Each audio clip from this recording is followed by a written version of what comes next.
Bonjour à tous et bienvenue dans le MAG sur Sensation.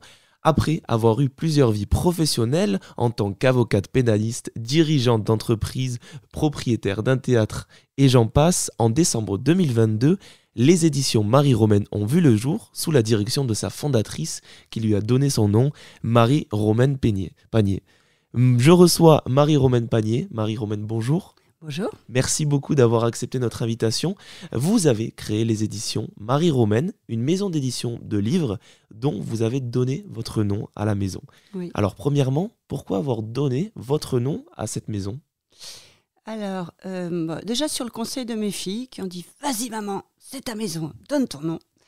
Et bon, plus sérieusement, un petit clin d'œil, parce que ce prénom un petit peu rare m'a été donné par mon père, parce que je suis née le 6 octobre.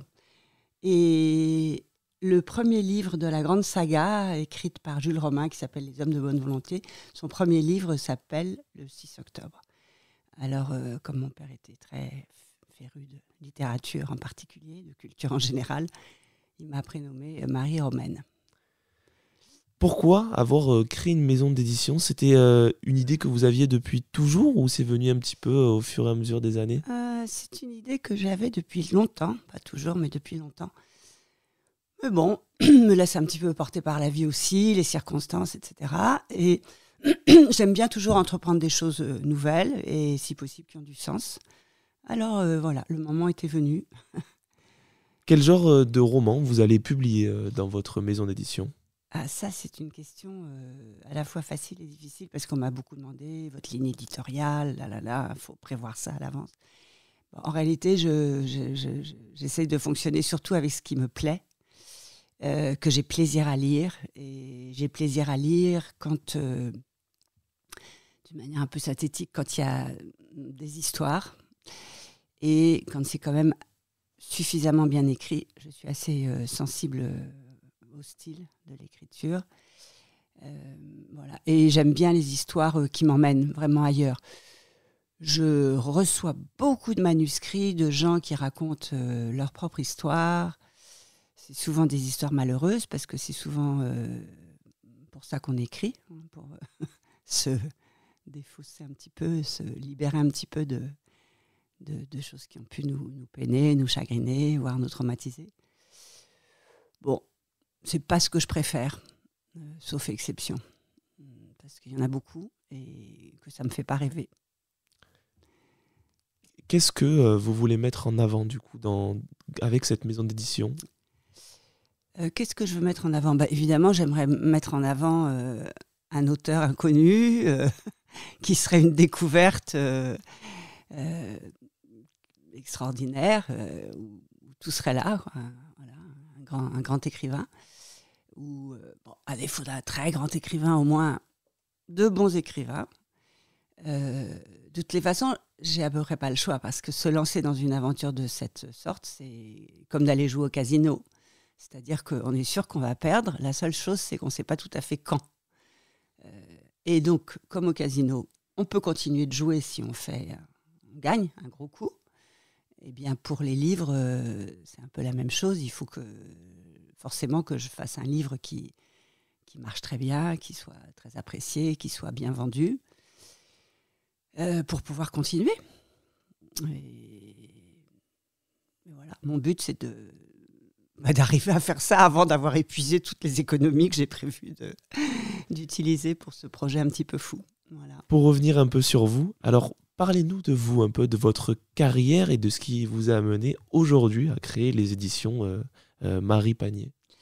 Les éditions Marie-Romaine. Marie-Romaine, pardon. Je vous en prie. Donc, un petit peu ce que vous avez dit, j'ai eu plusieurs vies professionnelles, et vies de travail, on va dire, parce que j'ai fait pas mal de choses intéressantes dans le domaine du bénévolat aussi, donc je voudrais dire un petit mot supplémentaire. Bon, j'ai d'abord été avocate pénaliste, voilà, vous l'avez dit. Ensuite, j'ai été débauchée par les partenaires sociaux et pendant 20 ans, j'ai été secrétaire générale puis directeur général d'un grand groupe de protection sociale paritaire. Donc, c'était des choses très sérieuses, mais que j'arrivais quand même à mener un petit peu à ma façon, donc d'une manière assez créative et toujours dans... j'ose le dire, c'est presque un gros mot, mais dans le plaisir. Mais le plaisir de faire, le plaisir réunir, de rassembler, d'inventer. Voilà. Et puis, il y a eu des restructurations. J'avais 50 ans et là, j'ai réalisé un autre rêve qui était effectivement de trouver un cabaret de chansons. Donc, j'ai repris le théâtre de l'Essaillon, très joli théâtre dans le Marais, avec 2 salles. Et j'ai commencé par faire un peu de théâtre, puisque c'était sa vocation précédente. Et quand j'ai vu que la chanson marchait bien, j'ai tout consacré à la chanson, donc spectacles musicaux, chansons. Et là, j'ai programmé quelques 400 ou 500 jeunes artistes, parce que j'en programmais plusieurs chaque soir pour que les petits publics de chaque jeune artiste se réunissent et que ça fasse un plus gros public, de proche en proche. Bon, ça a bien marché puisque j'ai gardé ce lieu pendant 4 ans et que j'ai payé les personnes qui travaillaient avec moi, une petite 7-8 personnes, quelquefois les artistes, chaque fois que c'était possible. Et je n'ai pas perdu d'argent à la revente, donc je considère que c'est un grand succès. Et c'est vrai que ce succès dans cette aventure déjà un petit peu folle me donne confiance aussi pour l'édition, parce qu'il y a des choses qui s'apparentent. Et entre-temps, je suis retournée, si je puis dire, en prison, où j'ai pendant 5 ans animé une chorale de personnes détenues. C'était un grand plaisir, ça s'est très très bien passé. Et ensuite, la maison d'arrêt de la santé a fermé, là où je travaillais, et je suis devenue médiatrice. Et j'ai créé une association Médiation Insertion, avec mon amie France Essig. Et nous avons monté des ateliers de médiation dans les prisons, dans cette prison, pour les personnes détenues et avec les surveillants aussi. La médiation, c'est un outil de paix et qui est bien utile là où il y a de la violence. Il y a beaucoup de violence en prison, donc c'est peut-être un endroit particulièrement bien désigné.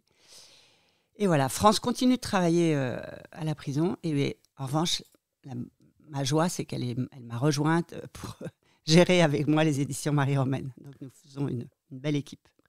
Vous avez fait le parti pris d'une maison d'édition très généraliste qui accueille d'ailleurs tous les formats. Et il y a une citation de Paul Léotot qui fait un peu écho à votre choix. Ce qui fait le mérite d'un livre, ce ne sont pas ses qualités ou ses défauts. Il tient entier en ceci qu'un autre auteur, que son auteur n'aurait pas pu l'écrire. Qu'est-ce qu'elle signifie pour vous, cette phrase ?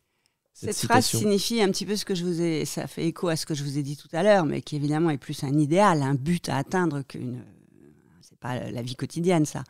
Mais c'est vraiment de choisir des livres qui sont écrits d'une manière très originale. C'est ça qui donne du style. Hein. C'est vraiment le style. Je suis une amoureuse du style. Donc, alors, l'originalité telle que Léotot l'a décrit, je pense qu'elle est surtout dans le style, mais je pense qu'on peut aussi l'appliquer au contenu du livre.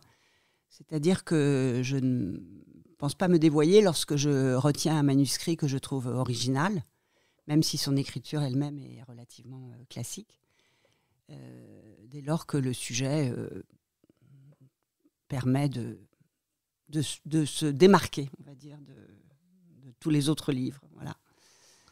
Vous avez annoncé 3 collections identifiables par leur couleur. Expliquez-nous en quoi cela consiste et pourquoi avoir choisi d'associer une couleur à chaque collection. Alors, pourquoi 3 collections déjà ? Parce que c'est vrai que c'est, comme vous l'avez dit tout à l'heure, c'est quand même très ambitieux. Enfin, vous ne l'avez pas formulé comme cela, mais je pense que c'est ambitieux. Je ne sais pas si c'est très réaliste et je ne sais pas non plus si je pourrais tenir ce pari très longtemps. Il faut aussi faire confiance à la vie, là où ça... Voilà, écouter aussi ce qui se passe, voir ce qui se passe. Si ça se passe bien en littérature, tout ce qui est roman, dans le sens un peu large du terme, peut-être que je me concentrerai davantage là-dessus.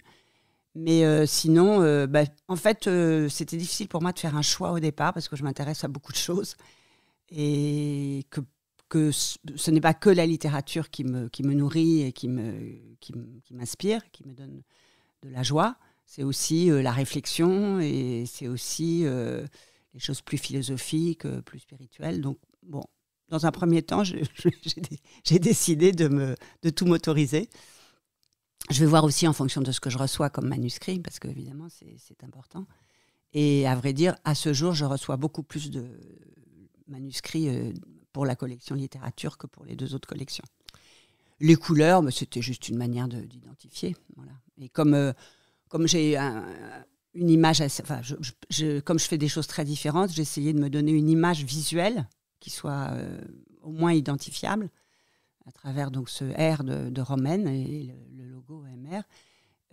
Et voilà, et ensuite de différencier par les couleurs. Merci beaucoup Marie-Romaine d'avoir accepté notre invitation sur Sensation. Merci à l'ISCPA de nous avoir accueillis dans ses locaux et vous pouvez retrouver cette émission en podcast audio et vidéo sur notre site et notre application Radio Sensation. Merci à vous.